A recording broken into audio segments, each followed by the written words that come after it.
الحمد لله نحمده ونستعينه ونستغفره ونؤمن به ونتوكل عليه ونعوذ بالله من شرور أنفسنا ومن سيئات أعمالنا من يهده الله فلا مضل له ومن يضلله فلا هادي له وأشهد أن لا إله إلا الله ونشهد أن محمدا عبده ورسوله أما بعد فإن خير الحديث كتاب الله وخير الهدي هدي محمد صلى الله عليه وسلم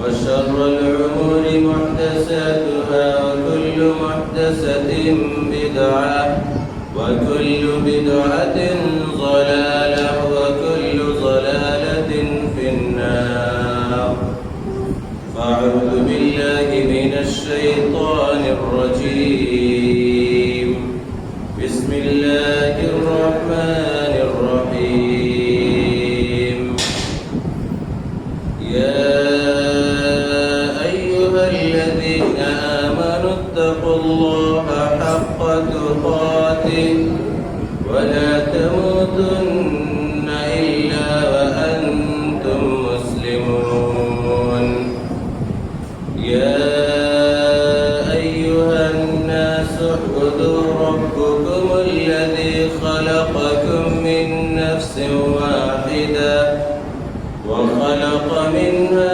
زوجها وبث منهما رجالا كثيرا ونساء واتقوا الله الذي تساءلون به والأرحام إن الله كان عليكم رقيبا يا أيها الذين آمنوا اتقوا الله وقولوا قولا سديدا يصلح لكم أعمالكم ويغفر لكم ذنوبكم ومن يطع الله ورسوله فقد فاز فوزا عظيما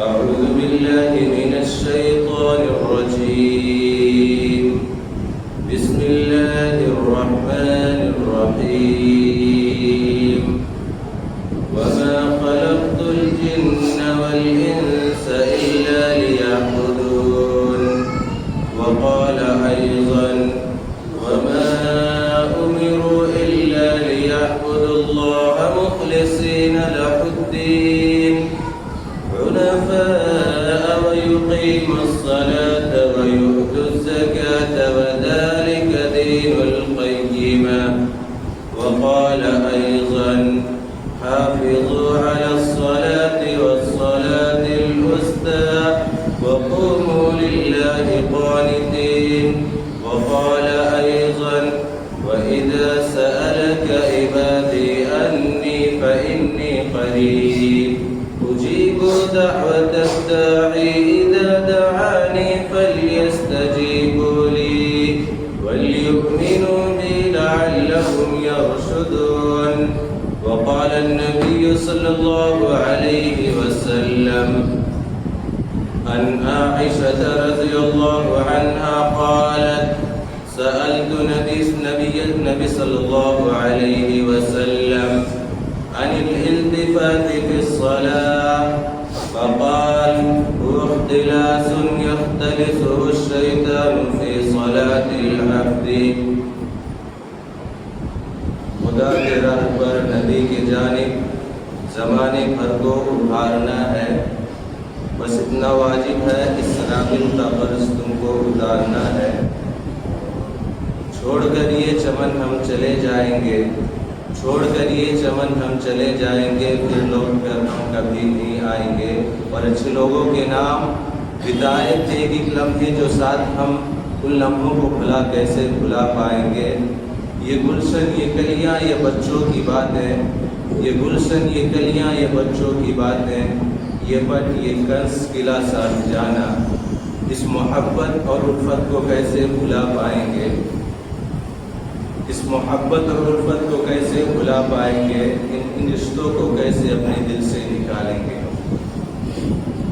تمام قسم کی تعریف، تمجید، بڑائی، بزرگی اس رب العالمین خالق کائنات مالک ارض و سما کے لیے ہے، جس نے ہم کو اور آپ کو اس دار فانی کے اندر پیدا کیا اور پیدا کرنے کے بعد بے شمار نعمتوں سے نوازا، اور اللہ رب العالمین ہم کو اس دنیا کے اندر بھیجنے کے بعد اللہ کے بندو اللہ رب العالمین ہم کو اپنی عبادت کا حکم دیتا ہے۔ اللہ رب العالمین ہم کو یہ حکم دیتا ہے کہ ہم اللہ رب العالمین کی عبادت کریں، اللہ رب العالمین کے ساتھ کسی کو شریک مت کریں، غیر اللہ کی سجدہ مت کریں۔ یہ تھی اللہ رب العالمین کی مختصر تعریف۔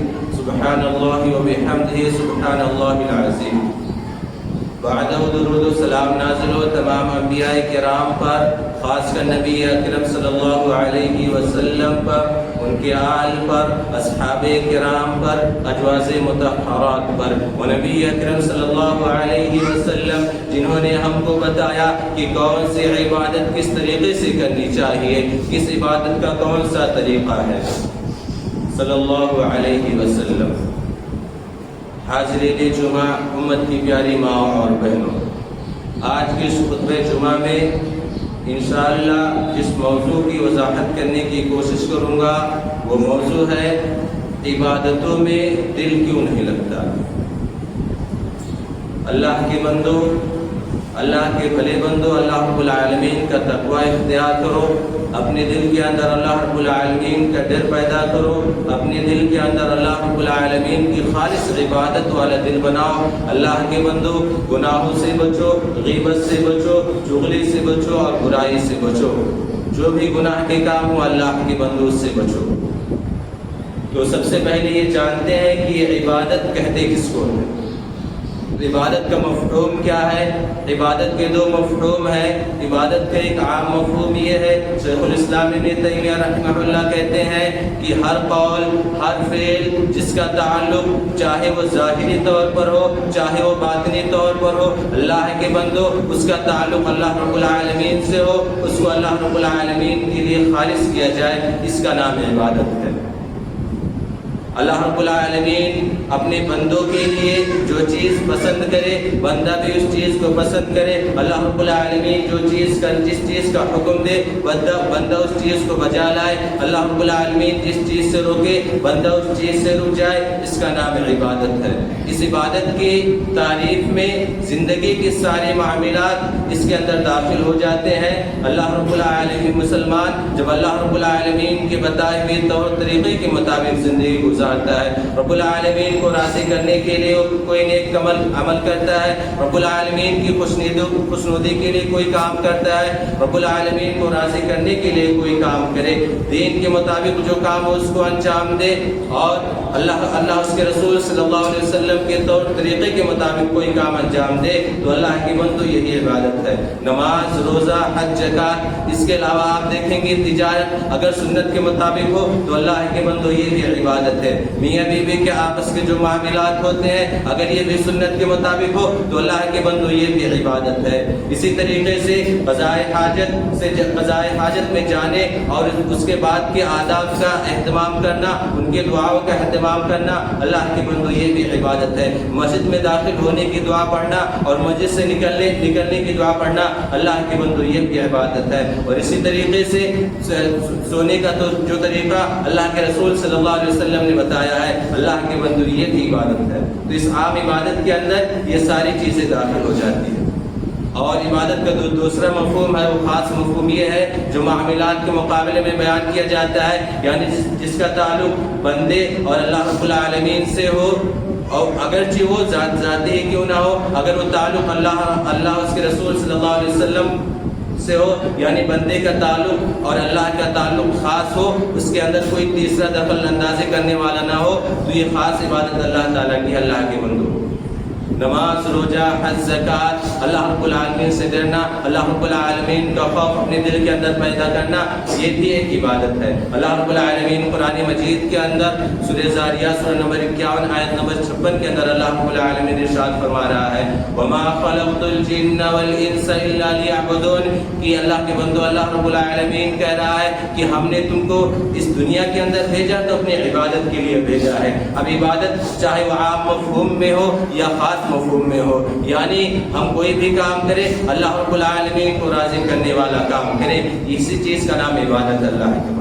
اللہ رب العالمین دوسرے مقام پر ارشاد فرما رہا ہے وَمَا أُمِرُوا إِلَّا لِيَعْبُدُوا اللَّهَ مُخْلِصِينَ لَهُ الدِّينَ حُنَفَاءَ وَيُقِيمُوا الصَّلَاةَ وَيُؤْتُوا الزَّكَاةَ وَذَلِكَ دِينُ الْقَيِّمَةِ، کہ اللہ رب العالمین سورہ بینہ سورہ نمبر 98 آیت نمبر 5 کے اندر اللہ رب العالمین ارشاد فرما رہا ہے کہ خالص اللہ رب العالمین کی عبادت کرو، پوری توجہ کے ساتھ، یکسوئی کے ساتھ، محبت کے ساتھ نماز قائم کرو، زکات دو، سیدھے راستے کو اختیار کرو، جو راستہ جنت کی طرف لے جائے اس کو اختیار کرو۔ اب آپ دیکھیں گے عبادت کے اندر کچھ عبادت ایسی ہے جس کے اندر انسان کے لیے نیت کر، انسان جب تک نیت نہیں کرے گا وہ عبادت نہیں مانی جائے گی، جیسے نماز اور روزہ۔ امام بخاری رحمہ اللہ حدیث لاتے ہیں اپنی کتاب کے اندر انما الاعمال بالنیات، صحیح بخاری کتاب بدء الوحی باب حدیث نمبر 1۔ اس حدیث کو امام بخاری رحمہ اللہ جہاں پر وحی کا ذکر کرتے وہاں پر لائے ہیں، اور باب آتا ہے کہ اعمال کا دار و مدار نیت پر ہے۔ آدمی سب سے پہلے کیا کرتا ہے؟ نیت کرتا ہے، پھر پورے دل کے ساتھ، مکمل دل کے ساتھ اللہ رب العالمین کی عبادت کرے، اپنے اعضاء و جوارح کو اللہ رب العالمین کی عبادت میں لگا دے، اپنے حرکات و سکنات کو اللہ اس کے رسول صلی اللہ علیہ وسلم کی بتائے ہوئے طور طریقے کے مطابق اس کو کر دے۔ اللہ اس کے رسول صلی اللہ علیہ وسلم نے جو عبادت کو جو طریقہ بتایا ہے، یعنی صلو کما رأیتمونی اصلی، اسی طریقے سے نماز پڑھے، یہ اس کا نام عبادت ہے۔ لیکن آج ہم جب اپنے معاشرے پر نظر دوڑاتے ہیں، غور و فکر کرتے ہیں، تو ہم کیا دیکھتے ہیں کہ بہت سارے لوگ نماز پڑھنے تو آتے ہیں لیکن وہ جسمانی طور پر مسجد کے اندر حاضر رہتے ہیں، ان کا دل کہیں اور رہتا ہے۔ وہ آتے ہیں نماز پڑھنے لیکن دل ان کا دکان پر رہتا ہے کہ گراہک آ گئے ہوں گے، ہم فلاں سامان بیچنا ہے، اتنا روپیہ ہم کو ملے گا۔ گھر کے اندر دل لگا رہتا ہے، بال بچوں میں دل لگا رہتا ہے، اسی طرح موبائل میں دل لگا رہتا ہے کہ پتہ نہیں کس کا میسج آ گیا ہے، کہیں کسی کسٹمر کا میسج تو نہیں آ گیا ہے۔ تو اللہ کے بندو، جب ہمارا دل اللہ رب العالمین کی عبادت میں نہیں لگے گا تو اللہ رب العالمین ہم کو کیسے بخشے گا؟ تو اللہ رب العالمین کی عبادت اللہ کے بندو توجہ چاہتی ہے۔ سنن نبی داؤد کی روایت ہے، راوی حدیث عمار بن یاسر رضی اللہ تعالی عنہ وہ کہتے ہیں کہ اللہ کے رسول صلی اللہ علیہ وسلم نے ارشاد فرمایا کہ کچھ لوگ نماز پڑھنے آتے ہیں تو اللہ رب العالمین ان کو آدھا ثواب دیتا ہے، اور کچھ لوگ کو 1/3 ثواب دیتا ہے، اور کسی کو 1/4 ثواب دیتا ہے، اور کسی کو 5ویں حصے میں سے صرف 1 حصہ دیتا ہے، اور کسی کو 10ویں حصے میں سے صرف 1 حصہ، 10واں آخری والا حصہ دیتا ہے، نہ حصہ اس کو ثواب نہیں ملتا۔ حالانکہ آپ دیکھیں کہ وہ اسی صف میں کھڑا رہتا ہے جس صف میں اللہ رب العالمین اپنے دوسرے بندے کو نماز کے پوری ثواب دیتا ہے۔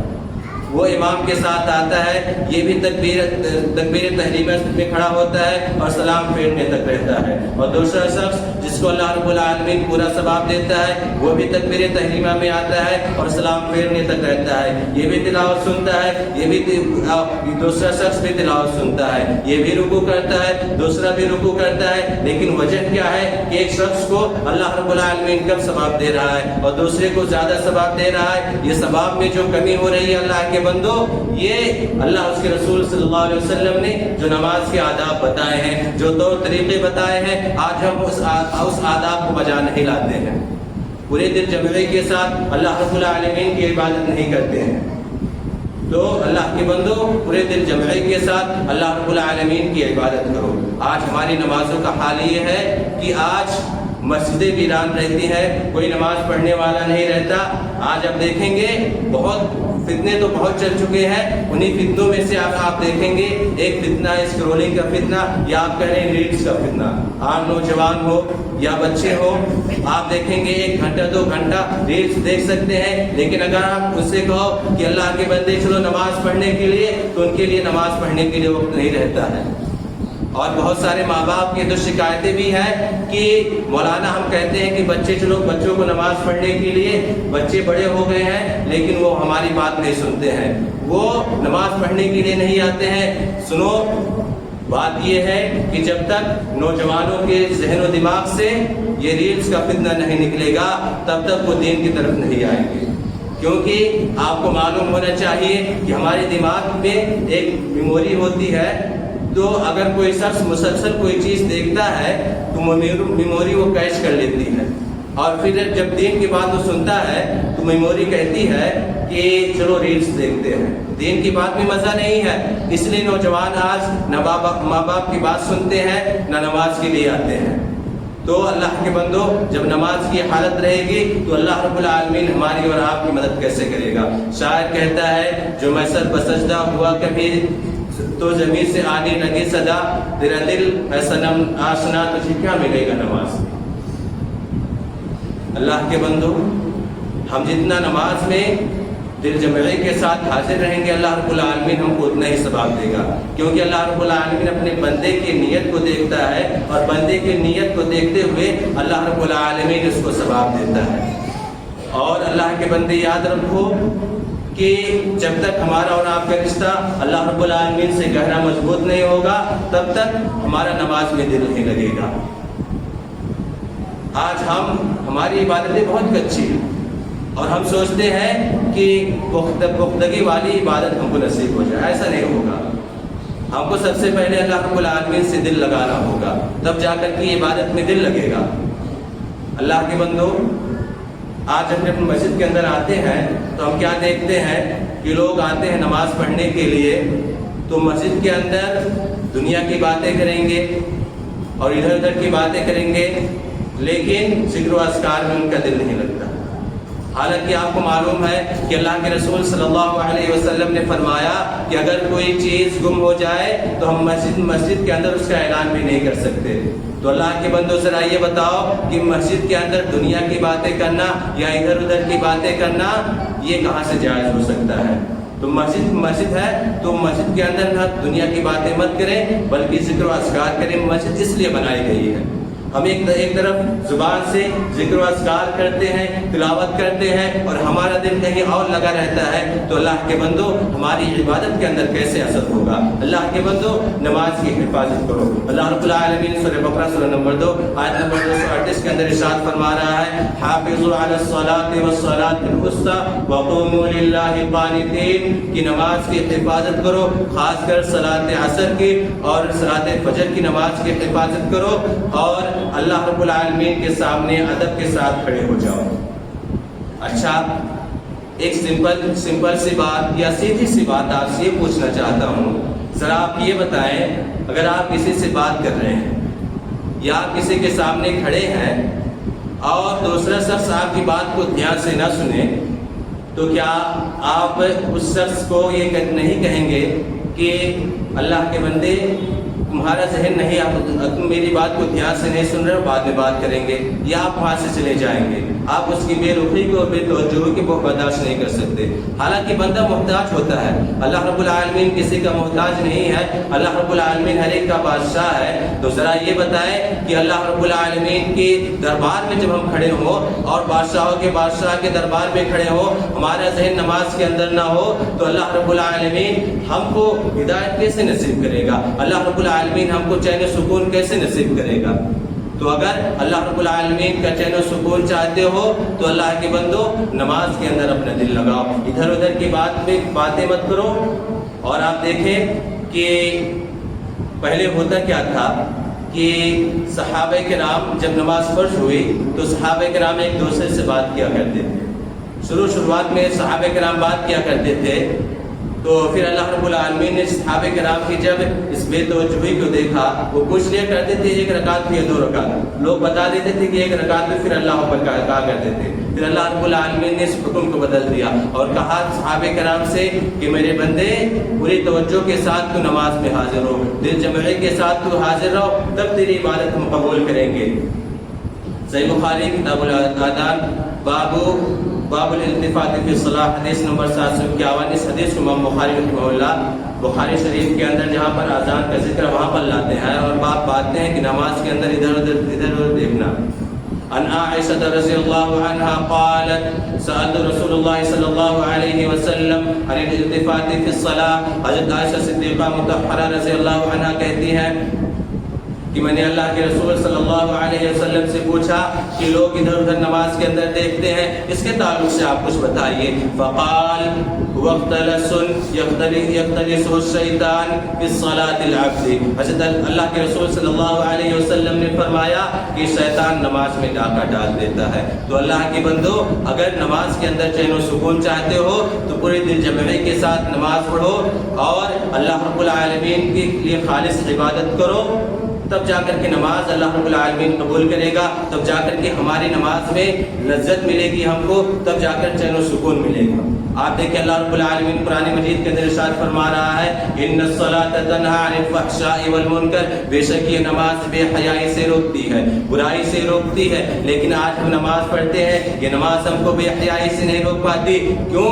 غلطی نماز کی نہیں ہے اللہ کے بندو، غلطی ہماری ہے. ایک طرف ہم نماز پڑھتے ہیں اور دوسری طرف باہر جاتے ہیں تو ایک دوسرے کی برائی کرتے ہیں، ایک دوسرے کی غیبت کرتے ہیں، ایک دوسرے کی چغلخوری کرتے ہیں، گناہ کے کام کرتے ہیں. تو یہ نماز ہم کو بے حیائی اور برائی سے کیسے روکے گی؟ تو اللہ کے بندو، نماز کے جب پڑھو تو دل جمعی کے ساتھ پڑھو. اگر آپ نماز پڑھ رہے ہیں، ہم کو سکون نہیں مل رہا ہے، تو علماء کرام نے بڑی پیاری بات کہی ہے. کہا ہے کہ اگر نماز پڑھ رہے ہو چین و سکون نہیں مل رہا ہے تو نماز کو اطمینان سے پڑھو، سکون کے ساتھ پڑھو. اب یہ سوال پیدا ہوتا ہے کہ نماز میں یا عبادتوں میں ہمارا دل کیوں نہیں لگتا ہے؟ تو اختصار کے ساتھ چند اسباب آپ کے سامنے بیان کرتا ہوں. سب سے پہلا سبب یہ ہے کہ ہمارا رشتہ اللہ رب العالمین سے پختہ نہیں ہے. آج ہماری عبادتیں کچی ہے، ہم چاہتے ہیں پختگی چاہتے ہیں. اللہ کے بندو، سب سے پہلے اللہ رب العالمین سے دل لگاؤ، تب اللہ رب العالمین کی عبادت میں دل لگے گا، ورنہ ہمارا اور آپ کا اللہ رب العالمین کی عبادت میں دل نہیں لگے گا. تو اگر چاہتے ہو کہ عبادت میں دل لگے تو سب سے پہلے اللہ رب العالمین سے تعلق کو مضبوط کرو. اللہ رب العالمین تب ہمارا اور آپ کا اللہ رب العالمین سے دل لگے گا. آج ہم دیکھیں کہ ہمارا ایمان کتنا کمزور ہو گیا ہے. ایک طرف ہم نماز پڑھتے ہیں، اللہ کی عبادت کرتے ہیں، دوسری طرف مزاروں پر جاتے ہیں، چادریں چڑھاتے ہیں، منتیں مانگتے ہیں، باباؤں کو مشکل کشا سمجھتے ہیں. اس طریقے سے بے شمار برائیاں کرتے ہیں. اور معاف کرنا، آج بہت سارے لوگ اپنے آپ کو اہل حدیث کہتے ہیں، اہل سنت والجماعت میں شمار کرتے ہیں، لیکن جب سنیوں کا تیوہار آتا ہے تو وہ اپنے آپ کو اہل حدیث ہونے کے باوجود بھی سنی بن جاتے ہیں. جب یہ حسینی کی جماعت والے نکلتے ہیں، شیعوں کا تیوہار کوئی آتا ہے تو ان کے ساتھ مل جاتے ہیں، یہ شیعہ بن جاتے ہیں. اللہ کے بندو، یہ کون سی اہل حدیثیت ہے؟ یہ اہل حدیث کا سیوا نہیں ہے. محرم الحرام کے مہینے میں آپ دیکھیں کہ بہت سارے چھوٹے چھوٹے بچے بھی جا کر کے علم نکالتے ہیں، ان کو دیکھتے ہیں. اور چھوٹے بچے کو چھوڑوا بڑے بڑے لوگ بھی علم میں شریک ہوتے ہیں، جا کر کے شربتیں پلاتے ہیں اور پتہ نہیں ماتھے پر کیا کیا بات نکلتے ہیں. یہ شیعوں کی طرح عمل کرنا اہل حدیث تم نے کب سے سیکھ لیا؟ اہل حدیث کہتے ہوئے تم کو شرم کرنی چاہیے. یہ اہل حدیث کا سیوا نہیں ہے. اہل حدیث تو وہ ہے جو قرآن و سنت پر عمل کرے، اور قرآن و سنت ہم کو شیعوں کی تیوہار میں جانے سے منع کرتی ہے، سنیوں کی خرافات میں جانے سے منع کرتی ہے. اگر اپنے آپ کو اہل حدیث کہلوانا چاہتے ہو تو شیعوں کے تیوہار میں جانا بند کر دو اور سنیوں کے تیوہار میں جانا بند کر دو، کٹر اہل حدیث بنو. اللہ کے بندو، دعا کرنا بھی کیا ہے؟ عبادت ہے.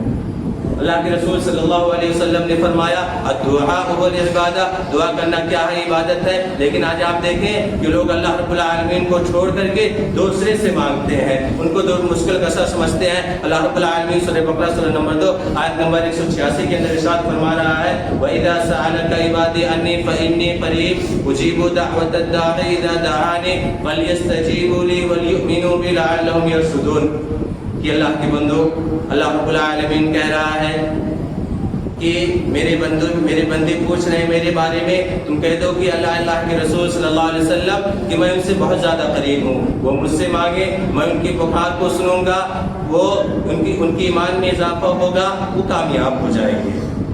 اور آپ دیکھیں گے کہ آپ نے علماء کرام سے حدیث سنا ہوگا کہ اللہ رب العالمین آدھی رات کو آسمانی دنیا پر نازل ہوتا ہے اور آواز لگاتا ہے ہائے کوئی پکارنے والا جس کی پکار کو میں سنوں، ہائے کوئی دعا کرنے والا جس کی دعا کو میں سنوں۔ تو اللہ رب العالمین آپ کو موقع دے رہا ہے، تو باباؤں کے پاس جا کر کے دعا کرنا کہ بابا دعا کر دے ہم کو اولاد ہو جائے، یہ مسلمانوں کہاں سے تم نے سیکھ لیا؟ اسی طریقے سے اللہ کے بندو، اللہ کی محبت ایک سوئی چاہتی ہے اور یہ محبت چاہتی ہے۔ آپ نے ایک قصہ سنا ہوگا، جب ہم کو اللہ رب العالمین سے محبت ہوگی تو اللہ رب العالمین کی اللہ کی بندو عبادت بھی کریں گے، اللہ اس کے رسول صلی اللہ علیہ وسلم کی بات کو بھی مانیں گے۔ آپ نے بارہا حدیث سنی ہوگی کہ حضرت عمر بن خطاب رضی اللہ تعالیٰ عنہ حجر اسود کو جب چومتے تھے تو وہ کیا کہا کرتے تھے کہ اے حجر اسود تو ایک پتھر ہے، اگر اللہ کے رسول صلی اللہ علیہ وسلم نے تجھ کو نہیں چوما ہوتا تو تم محض ایک پتھر ہے، میں تجھ کو نہیں چومتا۔ یہ اللہ اس کے رسول صلی اللہ علیہ وسلم کی محبت میں تھا۔ اسی طریقے سے آپ دیکھیں کہ حذیفہ بن یمان رضی اللہ تعالیٰ عنہ ایک مجلس میں تھے جہاں پر کفار کے بھی سردار موجود تھے، وہاں کو ایک لقمہ گر گیا تو کہنے والوں نے وہ اٹھا کر کھا لیے، کہنے والوں نے یہ کہا کہ آپ یہ لقمہ اٹھا کر کے کھا رہے ہیں حالانکہ یہاں پر کفار کے سردار موجود ہیں۔ تو انہوں نے کیا کہا، کیا ان بیوقوفوں کی وجہ سے اللہ اس کے رسول صلی اللہ علیہ وسلم کی میں سنت پر عمل کرنا چھوڑ دوں؟ اور اسی طرح آپ کو بے شمار واقعہ ملے گا۔ آپ دیکھیے کہ ایک دفعہ اللہ کے رسول صلی اللہ علیہ وسلم خطبہ دے رہے تھے، ایک صاحب آئے، ابھی مسجد کے دروازے پر پہنچے، اللہ کے رسول صلی اللہ علیہ وسلم نے کیا کہا، بیٹھ جاؤ، اور وہ مسجد کے اندر نہیں آئے اور وہ دروازے پر بیٹھ گئے اور پورا خطبہ وہی سنا۔ جب اللہ کے رسول صلی اللہ علیہ وسلم کو پتہ چلا، بعد میں پوچھا تو اللہ کے رسول صلی اللہ علیہ وسلم نے ان کو سمجھایا کہ میں نے ان لوگوں کو کہا تھا جو یہاں پر کھڑے تھے۔ تو یہ اللہ کے رسول صلی اللہ علیہ وسلم کی محبت کا طریقہ اللہ کے بندوں۔ تو جب ہم کو اللہ اس کے رسول صلی اللہ علیہ وسلم سے محبت ہوگا تب ہم کو عبادت میں ہمارا دل لگے گا۔ اسی طریقے سے ہم جس ماحول میں رہتے ہیں اس ماحول کا بھی اثر ہم پر پڑتا ہے۔ اگر ماحول کے اندر برائی ہے تو ہم برائی کرنا سیکھ جاتے ہیں، ایک دوسرے کی غیبت کرتے ہیں، ایک دوسرے کی برائی کریں گے تو ماحول کا بھی اثر پڑتا ہے اللہ کے بندوں۔ اس لیے آپ دیکھیں گے کہ اللہ رب العالمین نے ہر نماز سے پہلے جو سنت رکھی ہے کس لیے رکھی ہے؟ تاکہ جب بندہ سنت پر عمل کرے گا، اس کو سنت سے محبت ہوگی تو فرض نمازوں سے محبت کرنے لگے گا۔ آج ہمارا حال کیا ہے کہ ایک رکعت دو رکعت نکل جاتی ہے تب ہم آتے ہیں، حالانکہ عبادت کے اندر کیا ہونا چاہیے اللہ کے بندوں کہ جیسے ہی اذان کی آواز ہمارے کان میں پڑے ہم مسجد کے اندر چلے آئیں۔ ہم نماز کے اندر آتے ہیں بہت جلدی اور آتے ہیں بہت جلدی اور جاتے بھی بہت جلدی ہے، جیسے نماز ختم ہوئی جانے کی تیاری کرنے لگتے ہیں۔ اور آپ دیکھیں گے سلف جب آتے تھے تو نماز سے پہلے آتے تھے، اذان کی آواز سنتے تھے، مسجد کے اندر حاضر ہو جایا کرتے تھے اور ذکر و اذکار کرنے کے بعد جایا کرتے تھے۔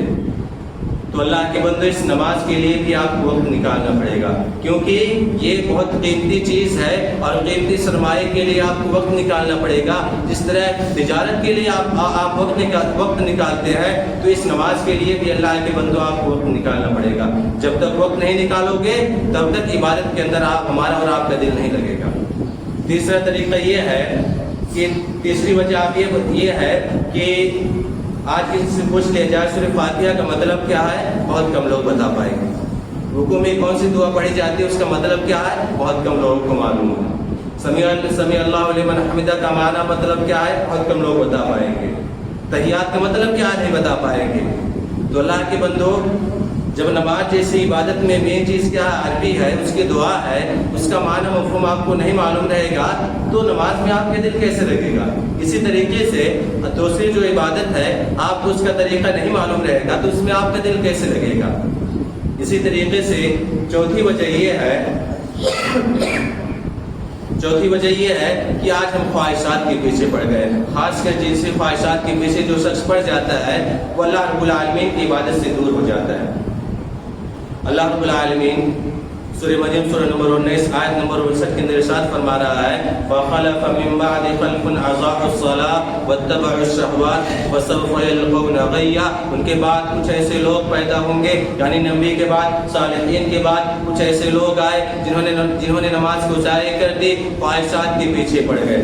علماء کرام نے کہا ہے یعنی بہت باتیں لکھی ہے، انہی میں سے ایک اہم بات یہ لکھا ہے کہ جو شخص خواہشات کے پیچھے پڑتا ہے وہ نماز ترک کر دیتا ہے، اس کا نماز کے اندر دل نہیں لگتا ہے۔ تو اگر آج ہمارا عبادت میں دل نہیں لگ رہا ہے، ہم نماز پڑھنے نہیں آ رہے ہیں، تو اس کی بنیادی وجہ یہ ہے کہ آج ہمارا اور آپ کا اللہ رب العالمین سے رشتہ مضبوط نہیں ہے۔ آج ہمارے ماحول میں برائیاں بھی زیادہ ہو گئی ہے، ہم کو عربی الفاظ کے معنی مطالب نہیں معلوم ہے، ہم خواہشات کے پیچھے پڑ گئے ہیں، ہم عبادت میں جو توجہ اللہ رب العالمین چاہتا ہے ہم اس عبادت کے اندر توجہ نہیں دینا چاہتے ہیں۔ تو اللہ کے بندو، اگر چاہتے ہو کہ اللہ رب العالمین تم کو قیامت کے دن بخش دے، جنت کے اندر داخلہ چاہتے ہو تو عبادت کے اندر دل لگاؤ، اور عبادت کے اندر دل کیسا لگے گا آپ کے سامنے میں نے چند باتیں رکھی ہیں، اس پر آپ کو عمل کرنا پڑے گا تو آپ کو عبادت کے اندر دل لگے گا۔ ورنہ اگر آپ شیطان کی پیروی کرنا چاہتے ہیں، جہنم میں جانا چاہتے ہیں تو آپ کے لیے بے شمار راستہ کھلا ہوا ہے۔ اللہ کے بندو، اللہ تم پر رحم کرے اور جنت میں جانے والے اعمال کو انجام دینے کی توفیق عطا فرمائے، آمین۔ ربنا تقبل منا انك انت السميع العليم وتب علينا انك انت التواب الرحيم۔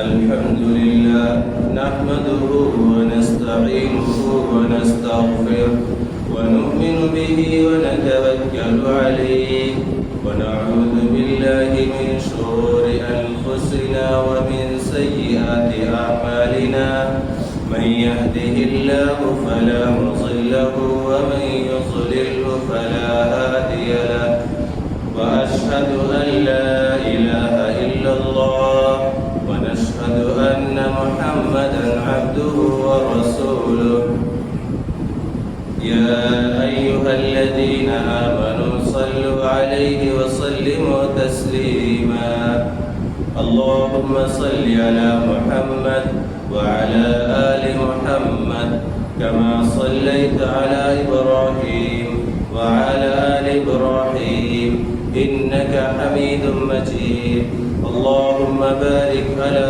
محمد وعلى آل محمد كما باركت على إبراهيم وعلى آل إبراهيم إنك حميد مجيد عباد الله رحمكم الله إن الله يأمر بالعدل والإحسان وإيتاء ذي القربى وينهى عن الفحشاء والمنكر والبغي يعظكم لعلكم تذكرون ولذكر الله أكبر والله يصنع ما